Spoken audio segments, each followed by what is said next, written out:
Good day and welcome. I am Josanta Carices from the Namibia Press Agency under the Ministry of Information Communication Technology.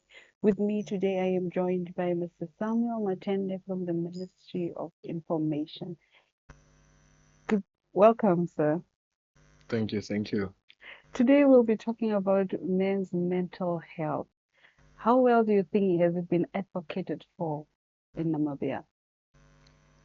All right, thank you, Ms. Carissas, for this wonderful opportunity. I would say in the past 5 years, looking down the past 5 years, I see men's mental health has been on the uprise, as in we've seen a drastic increment in men's suicide by men, and men that are facing depression and anxiety. These are all causes of their mental health.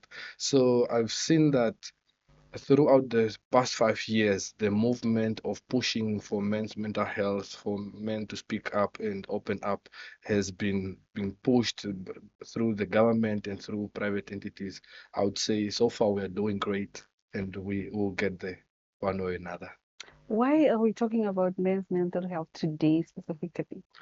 We are talking about men's mental health today. Today, which is the 30th of June, marks the end of the highlight of Men's Mental Health Month, which was the month of June. The entire month we were discussing, exploring, and seeking ideas on how to help uplift mental health. The entire month, the government has focused its energy and its finances to assist men to have better health mentally, be it in their personal, social capacities or workspaces. With all this advocacy for men's mental health and the betterment of men's mental health, has the men been good receptive receivers of the whole advocacy? Have they become open to talking about things that bother them and so forth? How have they been receiving the whole?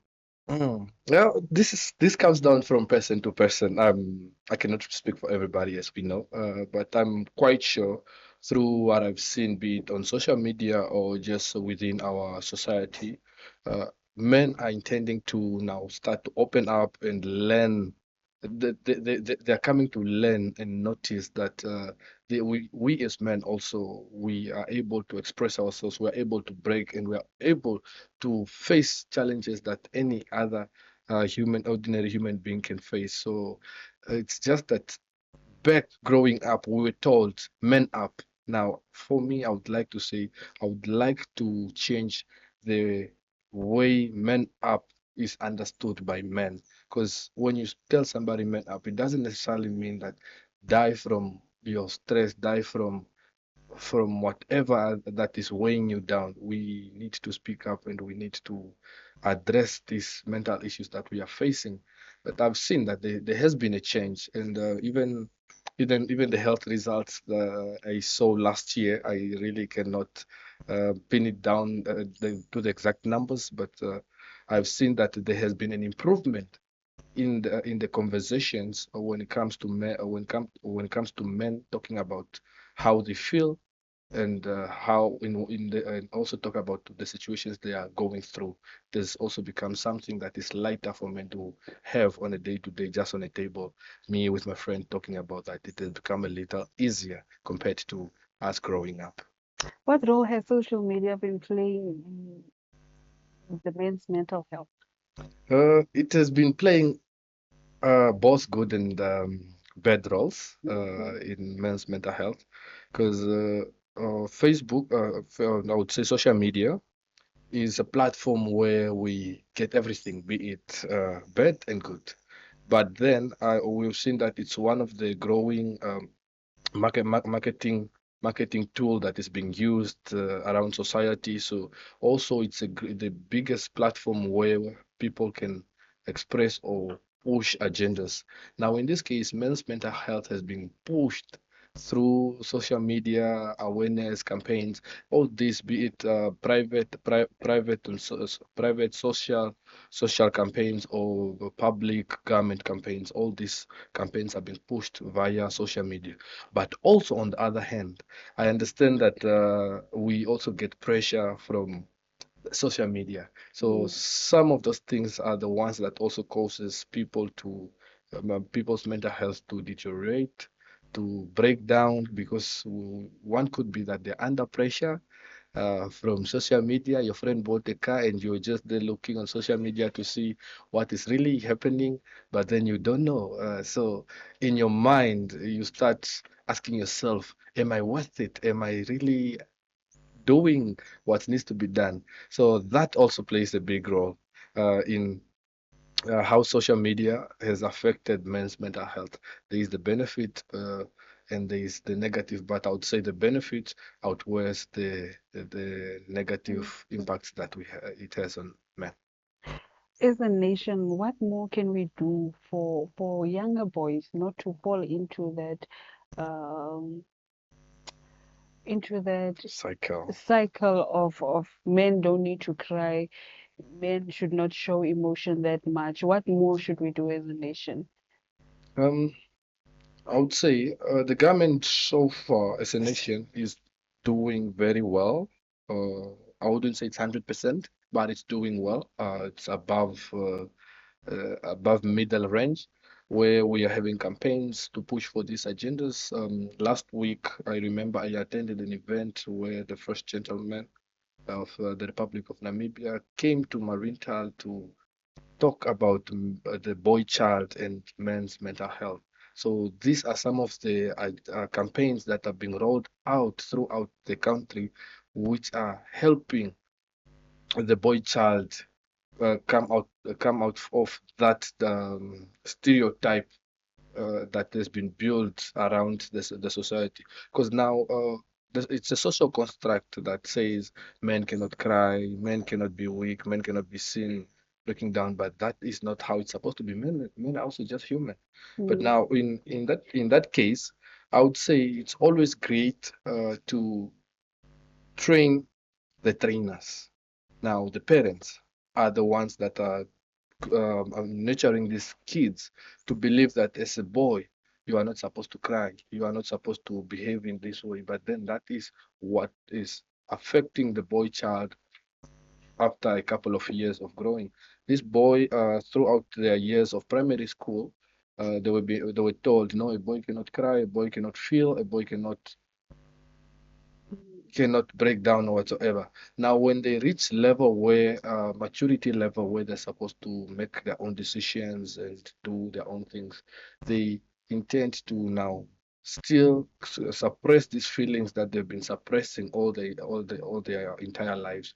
Now, which turns out to sometimes come out as frustration.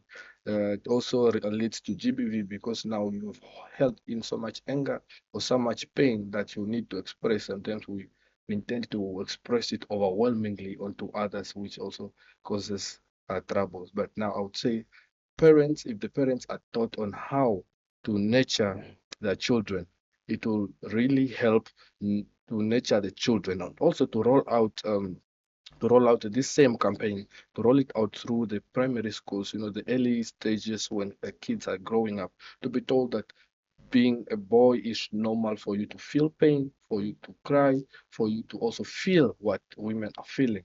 The little ones, once they are nurtured in understanding, they'll also grow up understanding that these are normal things. If I have a problem, I need somebody to talk to. I can talk to my friend. I can seek for professional help and such things.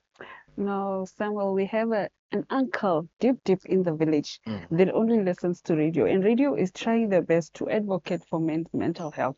But you see, he's deep in the village, and Yes. he still has that mentality of men shouldn't cry. You're being a weak man if you are crying. How are we going to bring this advocacy to him? How are we going to make him understand that no, for you to be a man doesn't mean you cannot cry and all that. How are we going to bring all this he does not have social media.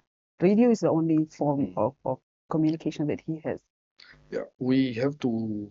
tackle this pandemic. I'll call it a pandemic in every way possible that we can think of through social media, through print media, through uh, new media, digital media, everything through word of mouth.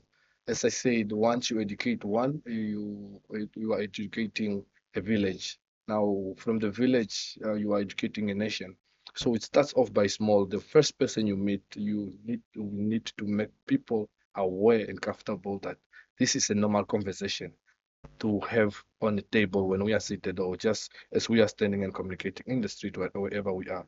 So the ankle dip in the village, it has become a bit of a challenge because now access to information is not everywhere, but we are trying as the nation to really reach to every part of the country and get this information.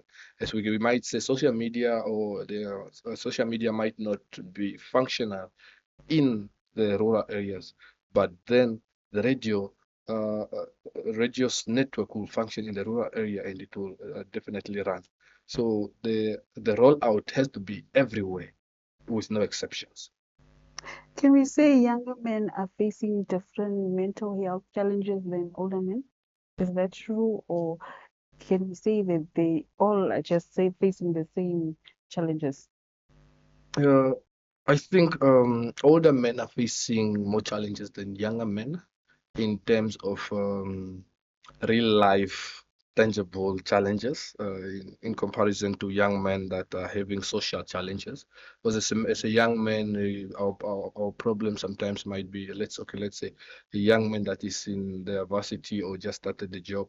The problems are merely limited to just what is around them, the social impact. But for older men, people that have reached 40s, uh, are facing midlife crisis. So things like that. So now, if a man is facing a midlife crisis, it's either they've made it or they haven't made it. That pressure also is what puts men in this situation.